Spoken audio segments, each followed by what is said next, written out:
Ladies and gentlemen, MrCropper here. Let us begin a critique of Stephen Hicks' Explaining Postmodernism by Cuck Philosophy. And I've done one video up to this point in this video, which is, I'm at 5 minutes and 27 seconds as it sits here. And I've done one video up to this point, which is like 6 minutes long, just a teaser. This is going to be, I pressed play and watched at like 19 seconds. I said, well, there's another point I've got to work at. So, here we are. Now, he gives a quote here that Stephen Hicks just sort of summarizes postmodernism. And he just sort of puts everything together and lays it out for the reader, and this is like the introduction. So, Cuck Philosophy is reading the introduction of Stephen Hicks' book, and this is a paragraph there. And it says, postmodern education should emphasize works not in the canon. Now, I just want you to think as we go through this, is this a description as you know it of the state of education today, universities, the schools, and the media, the press, and everything? Is this the way that it is? That education should emphasize works that are not normally emphasized. It should focus on the achievements of non-whites. Is that true? Females. Is that true? And the poor. Is that true? It should highlight the historical crimes of whites, males, and the rich. Yeah, especially robber barons and industrialists and how terrible they are, the terrible things corporations do. And it should teach students that science's method has no better claim to yielding truth than any other method.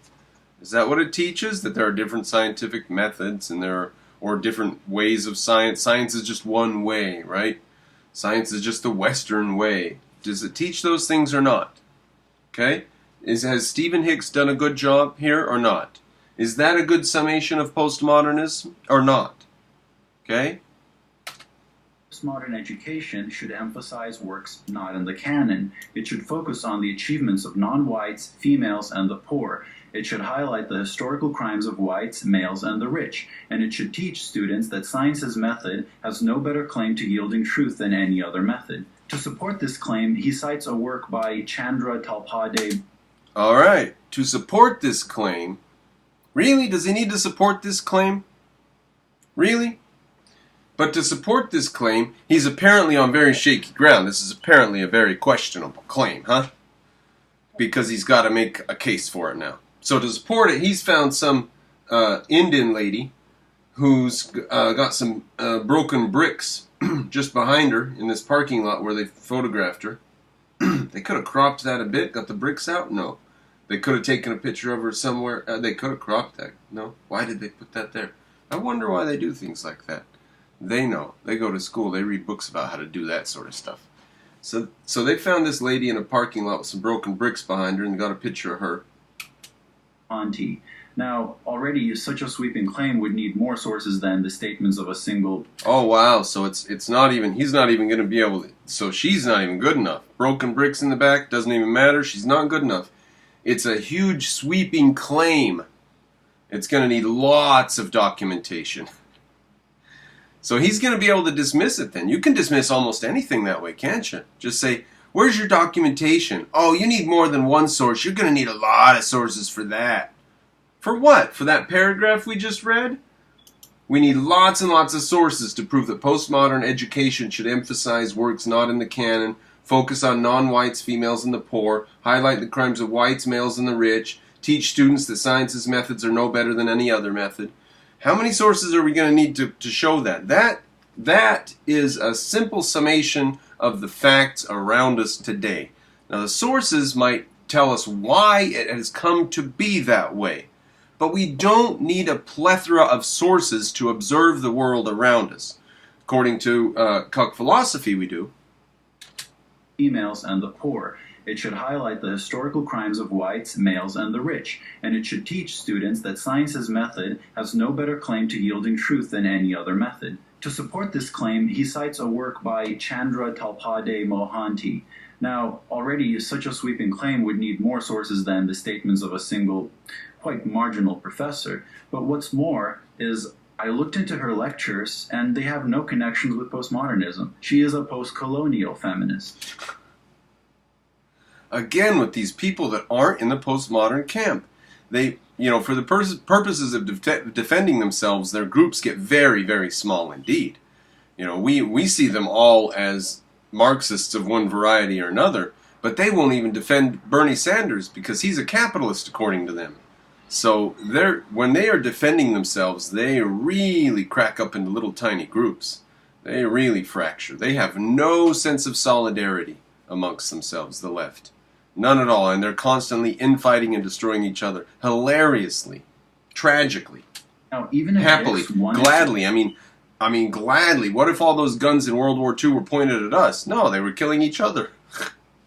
Postmodernism with feminism, he could have at least cited postmodern feminists, but he didn't. Whether willful or not, this can just be dismissed as a mistake, but the sloppy scholarship doesn't end there. Already in the second page, Stephen Hicks attributes this quote to Foucault: "It is meaningless to speak in the name of or against reason, truth, or knowledge." Well, Foucault never said that. Todd May said that while talking about Foucault, but the quote is directly attributed to Foucault. I don't know, maybe Hicks just got confused because they're both bald men. But that's not the only false quote. Are those the guys? On page 131, quote is directly attributed. If those are the guys, then I've got them confused already. Those are not the same guy? If Hicks has got those two gentlemen mixed up and attributed one quote to the other gentleman, okay. Foucault. I don't know, maybe Hicks just got confused because they're both bald men. But that's not the only false quote. On page 131, he attributes this quote to Hitler. Basically, National Socialism and Marxism are the same. That's a straight-up fabricated quote. And I'll attach the full transcript of the 1941 Hitler speech that the quote is attributed to, so you could see for yourself that it says nothing remotely similar. Now, it's not fabricated by Stephen Hicks, I'm not going to stop and read that whole thing. So it's not necessarily the case that he did this deliberately, but again, it's a sign of at least sloppy scholarship. It seems that Hicks did not double-check his citations and sources. All right. He's a sloppy scholar because this quote right here that's wasn't not the only false quote. On page in the speech it was attributed he attributes this quote to Hitler. Now, let's think about that quote, because he's not addressing the quote, is he? He's putting it right in front of you to let you read it, and then he's dismissing it somehow, isn't he? How's he getting rid of this quote? What does this quote say here? Basically, National Socialism and Marxism are the same.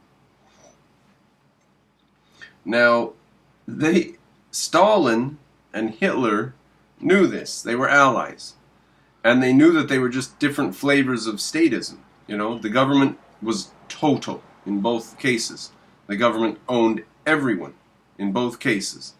And there were no rights and there was no rule of law. It was a dictatorship and it was anarchy. So, is this true that National Socialism and Marxism are the same? Now, he is not going to address that issue. He is addressing the idea that this wasn't actually said in the speech that Hicks said it was said in. Now, what if Hitler did say that? Is he going to address that point, at least just so he's thorough? Just so he's substantive? Just in case Hitler said it somewhere else and it was just misattributed? Is he going to address that quote there? No. He's going to dismiss it because he asserts that Hicks has misattributed it. Therefore, we can just sweep it away and ignore it entirely. National Socialism and Marxism are the same. That's a straight-up fabricated quote. And I'll attach the full transcript of the 1941 Hitler speech that the... Why does he say it's straight-up fabricated quote? Maybe it's from somewhere else. Maybe it was misattributed. So he's just going to sweep it away. He's got the speech here with the text. And, we could go through it and who knows, maybe this is not the complete text of the speech. I could see ... right there. ...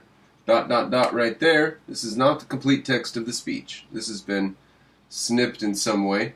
So who knows where that quote came from. Are you going to address the quote Cuck philosophy? Are you going to address the substance of that problem that he mentions in that quote? Or are you just going to just sweep it on by and make up something and flash a bunch of words in front of us and say, nothing to see there, and move us along? Is that what you're going to do? Because when you do that, you lose respect of everybody that has a brain, and you only succeed in fooling fools.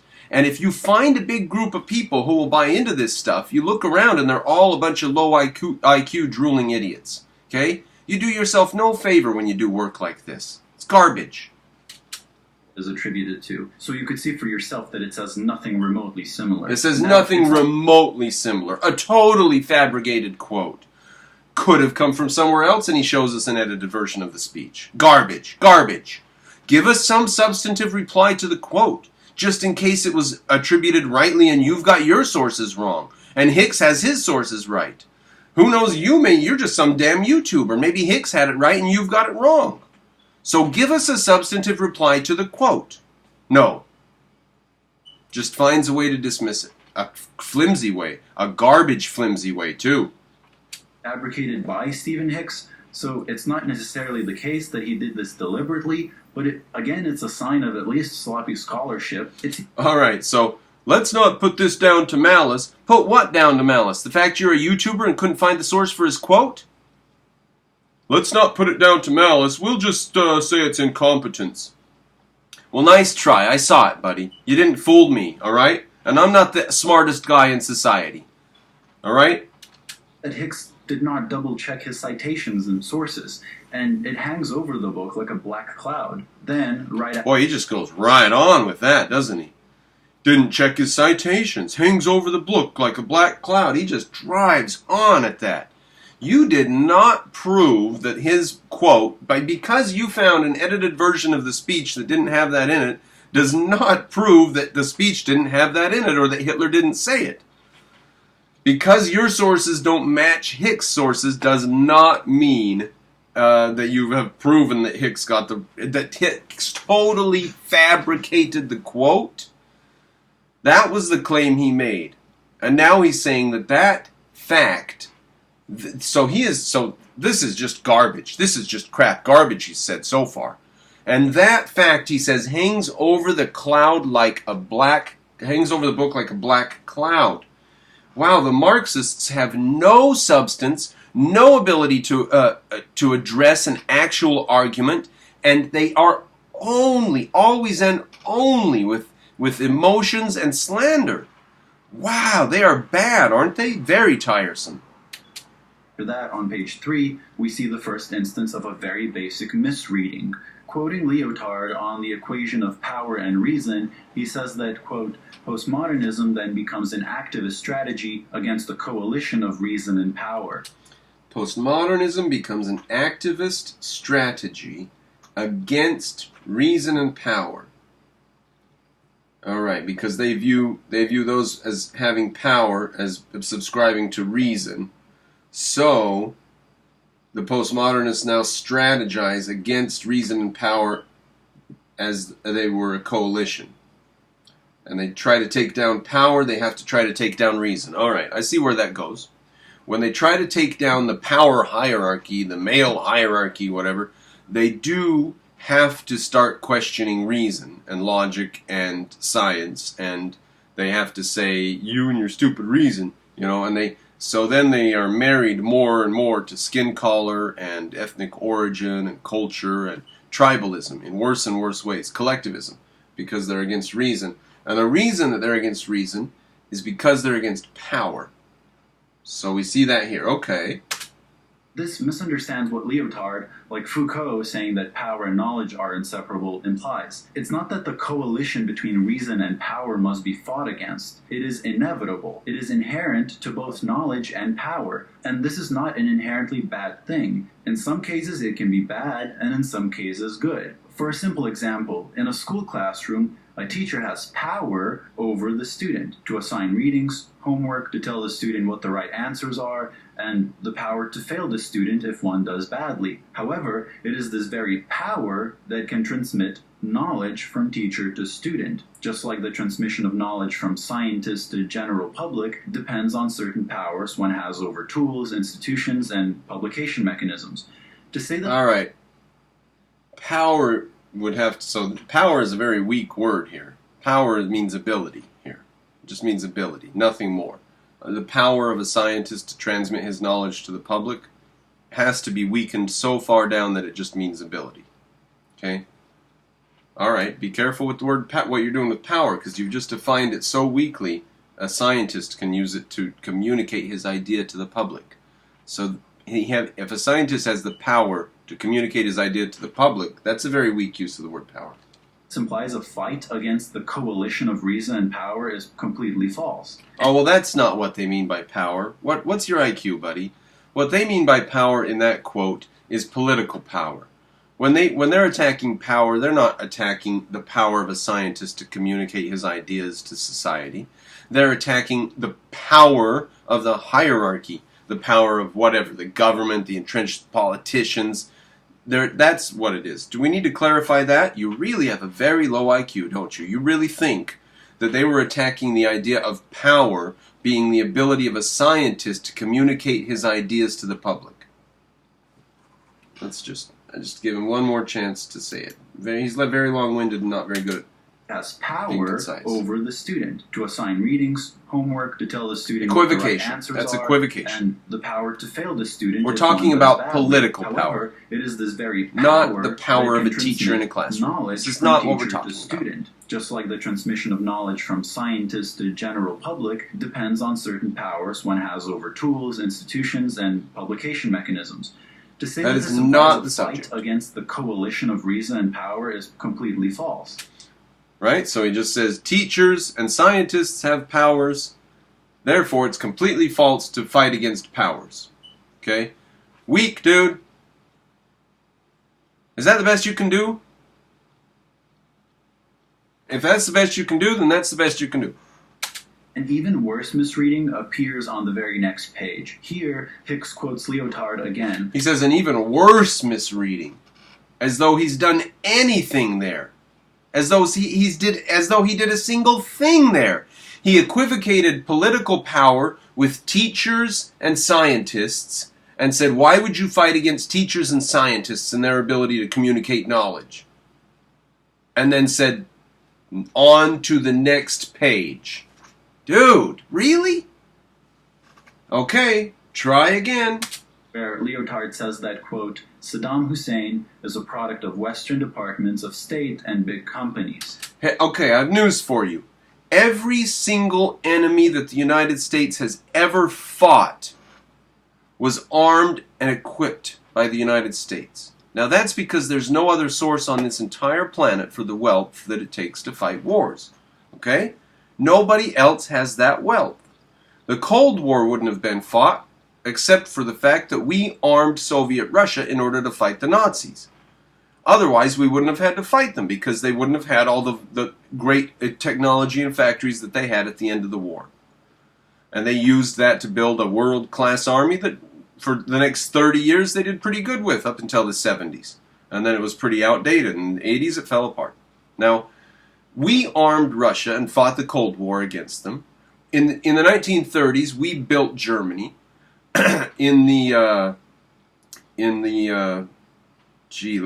Colonial France was built by the West. I mean, if they weren't armed by America specifically, then they were armed by the West. Even in Vietnam, you can make a case for it. We built Japan. All of their ships were built with scrap iron from the United States of America. All of their navy was built with scrap iron from when we took our railroads, the big railroads that go over top of the streets. We tore all those down at one point in our political history. They were all come apart, and we shipped all the iron to Japan and ended up fighting ships with them 20 years later. So Saddam Hussein's a product of Western departments of state and big companies. Everybody who has any money or any power anywhere in the world is a product of the West. Okay? We don't go to war against people in mud huts. Okay? So this is not... Alright, let's see what he can do with it, though. But just for context, we armed Germany and then fought them. We armed Russia and then fought the Cold War. We armed Saddam Hussein, and then fought him. We armed the Taliban. We trained the Taliban to fight the Russians in Afghanistan, and then the Taliban took down the Twin Towers. Every single time we armed somebody, well, not every single time. Look, we haven't fought Japan again yet, have we? We haven't fought Germany again yet, have we? We haven't fought South Korea, have we? We haven't fought Saudi Arabia. Ooh, Saudi Arabia. Okay, let's get back to the video.